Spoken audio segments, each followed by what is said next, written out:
Yo, selamat datang di channel baru. Bagi kalian yang belum subscribe, silahkan subscribe, tekan loncengnya, like, share, dan komen. Kali ini saya akan membahas alur cerita light novel Teen Sister Slam Dataken volume 11 part 9. Tanpa berlama-lama, langsung saja kita mulai.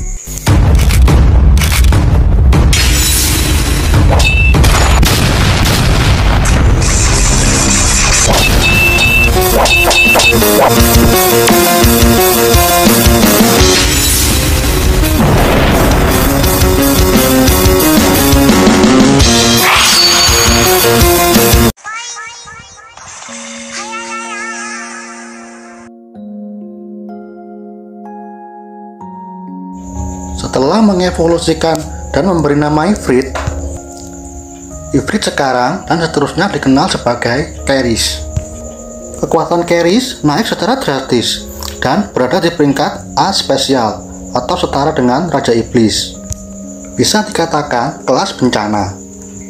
Menurut Rimuru, walaupun Keris lebih lemah dari Shion dan Benimaru, tapi sekarang Keris bisa seimbang bertarung melawan Zoe. Jadi, nama dan Sulkomsu semuanya itu dari Veldora. Namun, ada campur tangan dari Raphael. Setelah Ifrit mendapat nama Keris, pada saat itu juga Raphael mematikan koridor jiwa agar Veldora tidak berlebihan memberikan energinya. Raksasa api mulai berevolusi dengan cepat mencapai kelas Raja Iblis. Keris tidak hanya melampaui Treni, tapi sepertinya bahkan melampaui Frey dan Carrion. Raphael melapor semangat yang lebih besar. Flame Giant Ifrit berevolusi menjadi Flame Lord. Rimuru kaget setelah mendengar Flame Lord atau Raja Api. Sedangkan Veldora tertawa keras dan bahagia. Tapi walaupun Veldora terlihat bahagia, namun Veldora masih menggerutu karena penampilan Keris berubah drastis, atau lebih tepatnya dikembalikan ke bentuk wanitanya. Rambut masih warna merah dan hitam. Proporsi tubuh kembali ke bentuk maskulin. Rimuru berkata, "Aku pikir kau akan terlihat lebih baik, jadi aku membuatmu terlihat cantik." Veldora sendiri tak menyangka akan terjadi seperti ini. Veldora pun kena mental. Keris terlihat seperti wanita yang sangat anggun. Keris baru menyadari dan bingung atas perubahan tubuhnya. Keris mulai mencoba memastikan kekuatannya. Keris terkejut dengan kekuatannya sendiri setelah berevolusi. Rimuru berkata, "Keris, tentang nasmu, kini kau berubah menjadi Flame Lord atau Raja Api." Keris masih bingung dan tidak percaya. "Rimuru sama, Anda bilang Flame Lord, jadi aku punya kekuatan seperti itu?" Rimuru berkata, "Ya, kau benar Keris. Mulai sekarang kau adalah warga Tempest dan teman baru kami." Di sisi lain, Dino tercengang dan bertanya-tanya, "Sejak kapan kita mendapat teman yang tangguh?" Rimuru menjawab, "Di saat kau masih bermain kelereng ajaib Dino-kun." Melihat Keris, Dino sedikit merinding dan berkata, "Tidak, kamu membuatnya terdengar seperti sederhana. Itu adalah Raja Roh Api yang dapat menyaingi Raja Iblis." Di labirin hanya Dino yang tertekan atas evolusi Keris. Sementara yang lain sudah terbiasa dengan hal seperti ini. Vesta menenangkan Dino. "Sudah, jangan panik Dino sama, hal seperti ini terjadi begitu saja. Dan semua yang ada di labirin sudah terbiasa dengan hal seperti itu." Dino berkata, Tidak, atasan, tapi itu..." Dino masih panik dan tak bisa berkata apa-apa. Ramirez pun mencoba menghibur Dino dengan mengatakan, "Dino-chan, kau tak perlu panik dengan hal sepele seperti ini. Dino kena mental lagi. Woi Ramirez, apa yang kau maksud dengan sepele? Dino tak sanggup menerima kenyataan ini. Dino akhirnya menyerah ketika semua orang berbicara kepadanya. Setelah kepanikan Dino terselesaikan, mereka pergi ke hutan, menebang kayu untuk dijadikan boneka, dan mengembangkan Dryad menjadi Dryad Doll. Dryad tidak memiliki pengalaman bertempur, dan tidak ada satupun yang lebih kuat dari Trenny. Karena itu, para Dryad harus berevolusi agar bertambah lebih kuat. Singkat cerita, para Dryad sudah mendapat tubuh dan kini bebas berkeliaran, keluar masuk labirin.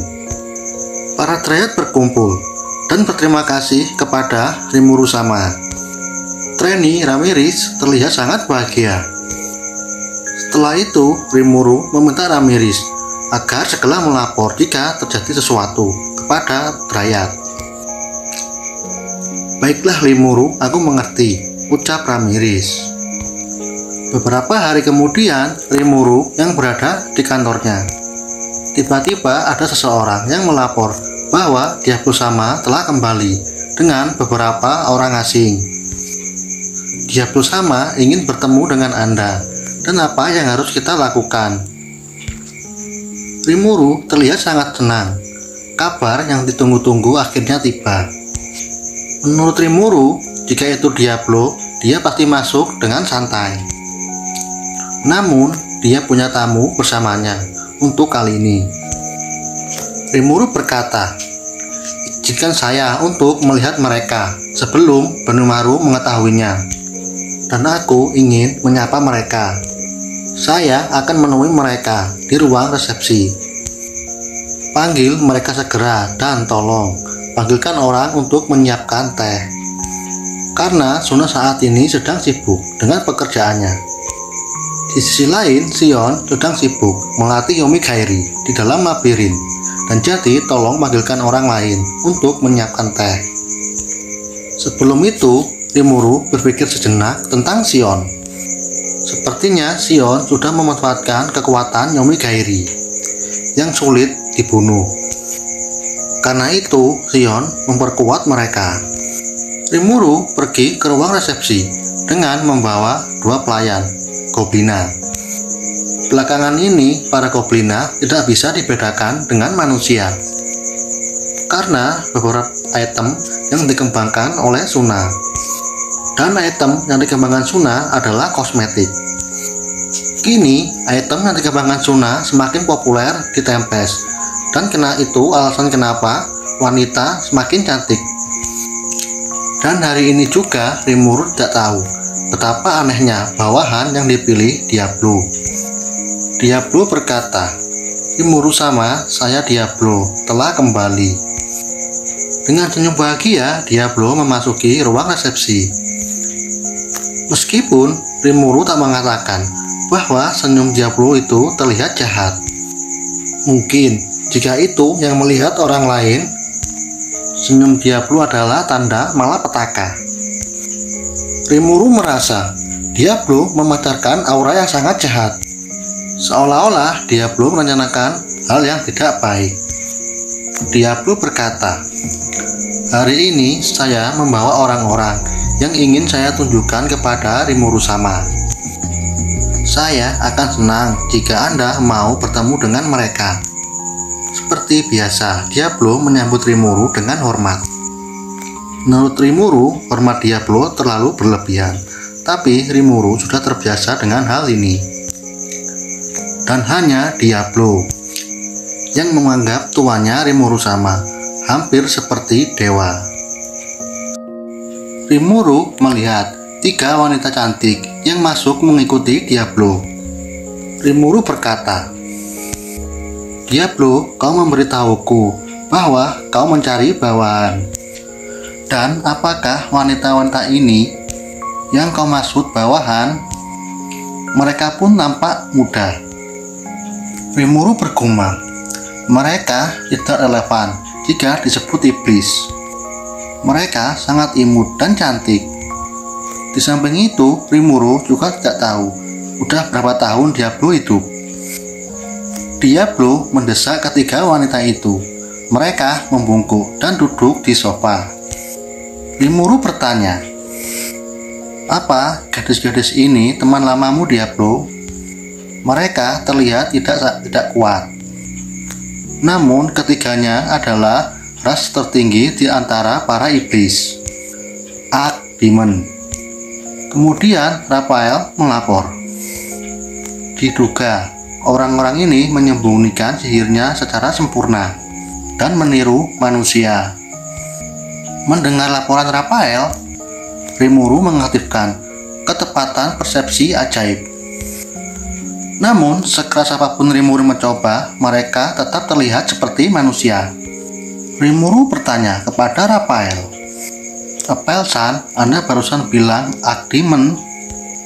Raphael menjelaskan, "Dipahami, dibandingkan pemanggilan iblis yang besar, kemungkinan memanggil iblis agung adalah hal mustahil. Tapi jika memanggil satu Archdemon, sudah menjadi kekuatan yang harus diperhitungkan. Dan di hadapan Anda ada 3 Archdemon. Seharusnya Anda sudah menebaknya, mengingat Diablo adalah salah satunya." Rimuru berkata kepada Diablo, "Diablo, jadi ketiga orang ini setingkatmu?" Diablo berkata, "Memang benar. Kupikir hanya orang yang setingkatku yang layak bertemu dengan Rimuru sama." Rimuru berkata, "Sungguh mengesankan. Mereka bisa berbaur seperti itu. Fakta, mereka nampak normal seperti manusia. Bahkan mungkin tidak suci tidak akan bisa mengalahkannya. Fakta bahwa 3 iblis ini adalah iblis agung." Kata-kata Rimuru sedikit mengguncang ketiga gadis itu. Diablo tertawa gembira dan berkata, "Seperti yang diharapkan dari Rimuru sama. Saya meminta mereka untuk menyembunyikan ras mereka. Namun Anda melihatnya begitu mudahnya." Rimuru berkata, "Baiklah kalau begitu. Aku sudah menyiapkan 1000 tubuh yang kau minta, Diablo." Diablo berkata, "Sebelum itu saya ingin memberitahu Anda. Ada 7 orang yang layak, dan sisanya ikan kecil. Karena itu saya memberi kehormatan untuk bergabung di barisan tempur Rimuru sama." Rimuru berkata, "Masih ada lagi. Jadi berapa yang kau bawa, Diablo?" Diablo berkata, "Untuk menjawabnya, izinkan ketiga teman saya ini melapor terlebih dahulu secara detail. Dan kita lanjut di video selanjutnya. Terima kasih sudah menonton."